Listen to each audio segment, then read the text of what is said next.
Yeah, and I think the mile now for this 4-year-old is something that's well within his horse's compass. He's run well over it in the past. All his winning forms over the 7 furlongs, won over here at Kempton in 2019 off a mark of 60, and has subsequently won at Leicester again in 2019 off a mark of 64. So he's well able to operate off the sort of mark in the low 60s. So he has become attractively handicapped, but I feel he needs the race set up in a certain way to be seen to best effect. What about the chances of Dawn View for Stuart Williams and Richard King? So a little bit more depth about this horse. Who's got the cheek pieces on for the first time. And again, another one, if she was to put her best foot forward, then you can understand why there's market support for her. Yeah, I agree with everything you say there, Rishi.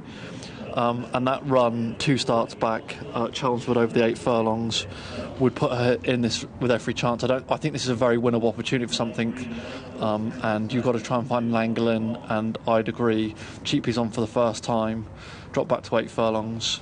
I think it's a win-win, and Stuart's all-weather team seem to be in good. They're coming into good form. Mrs. Benson, I thought, was sort of the solid horse in the race. Good draw. She's won here, 3 starts back. She's got a good attitude. She battled well that day.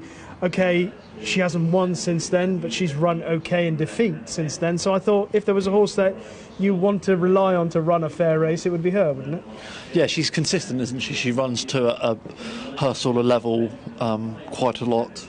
And I feel she's been tried over 7 furlongs a lot recently, and the mile just might make David Probert's life a bit easier, just to get her into a rhythm and not have to hassle her so much to hold a position. Obviously this race in terms of quality is low down on the list, but there are a couple of horses in here that I thought, well, the old class of, say, a horse like the Warrior, who raced off marks in the 80s, a couple of seasons ago. He's obviously come down a long way, but he proved earlier in the year that he could back up good performances. I thought he might be of interest with Dougie Costello aboard. Yeah, I think with the Warrior, and we're well aware he's a horse that can operate well at this level. The 8 furlongs is absolutely spot on for him. He operates very well over course and distance. Back in 2017, he won off a mark of 84 round here, which is different league to anything that's in this race at the moment.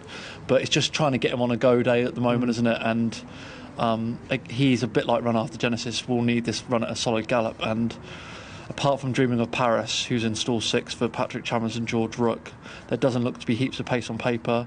Maybe Dawn View will be ridden forward over 8 furlongs for the first time Cheap Piece on, but apart from that, there's not heaps of pace. But Mrs. Benson can be ridden prominently, but there's nothing guaranteed on paper. OK. What about Dreaming of Paris, who continues to fall in the handicap? Well, Dreaming of Paris is a horse, a mare who, as you say, is operated at a slightly better level than this in the past and is becoming attractively handicapped. But you've got to... It's hard to get too enthused by what she's shown recently. That's a fair point, and that could be applied to 1 or 2 others in the race. Say, for example, Callan's Lad, 2 starts back, wasn't bad at Newcastle, and then went back there last time, not quite in the same sort of form. Yeah, I suppose this Gelded Son of Equiano, it's the 8 furlongs is going to be a new test, isn't it? And see whether that's effective. And also, change of scenery, sometimes it can just give a horse a fresh outlook on things. First run for Tony Carroll.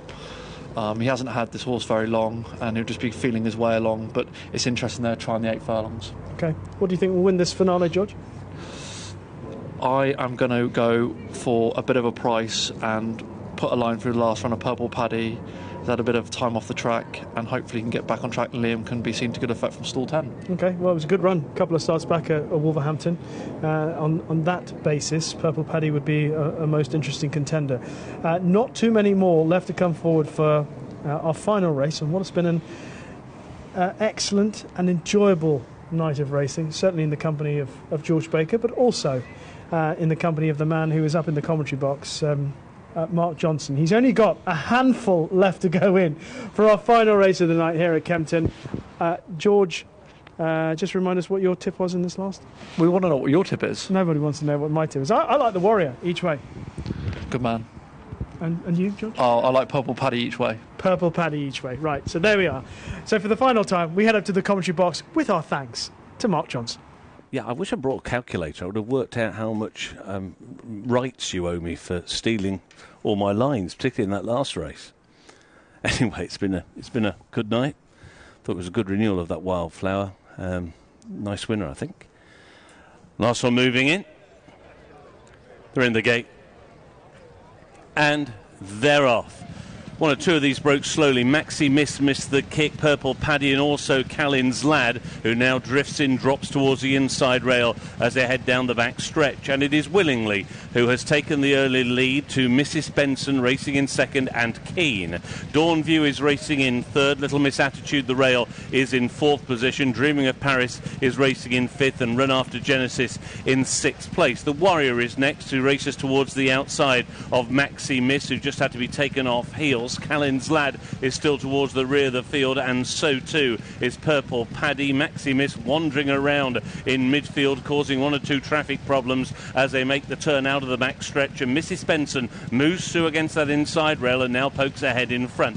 Willingly is racing in second place. Those two now have a break of about a length and a half over Little Miss Attitude, the rail, racing in third. Dawnview is in fourth. Run After Genesis, the grey, who is racing in fifth position. Around there outside is Dreaming of Paris, being followed by Maxi Miss and then Callin's Lad. At the back of the field, Purple Paddy together with the Warrior. They're in line for home, 2.5 furlongs to go. Willingly, cheek pieces towards the outside of Mrs. Benson, the rail. Ridden along to the inside is Little Miss Attitude, and now weaving its way through his Run After Genesis, being followed by Callin's Lad, who's going for the same gap. Against the rail, Purple Paddy is staying on late, wide open with a furlong to go. Willingly, Mrs. Benson, Run After Genesis and Callin's Lad are now the first four. Purple Paddy and then Dawnview. Another 100 yards to go. Callin's Lad beginning to get up. A double here for Tom Marquand and Tony Carroll. They take both divisions of the race. Callin's Lad wins on his debut for the yard. Run After Genesis in second, and it's close for third. Dawnview, one of those who is staying on, with Purple Paddy, Mrs. Benson and Willingly just in behind.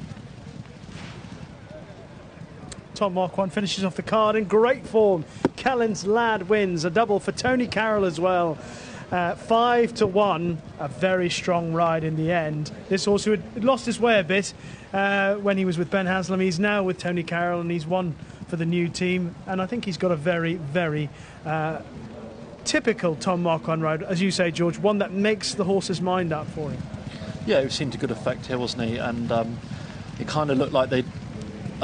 the race sort of developed at the top of the straight, and Tom picked up the pieces late on, and when he got a clear passage at the intersection, just switched towards the inside, and you see he was very firm on this horse and committed well. It looked like Run After Genesis was going to just hang on and just faded late on. Yeah, Run After Genesis has had every chance but just couldn't quite finish the job off. Willingly is stuck on nicely on the outside. And the other horse that was up there was Mrs. Benson, but she had raced, I think you would describe what she did in the early part of the race as chewy. Yeah, she was very quick out the stalls, and as you've alluded to, she raced a little bit chewy.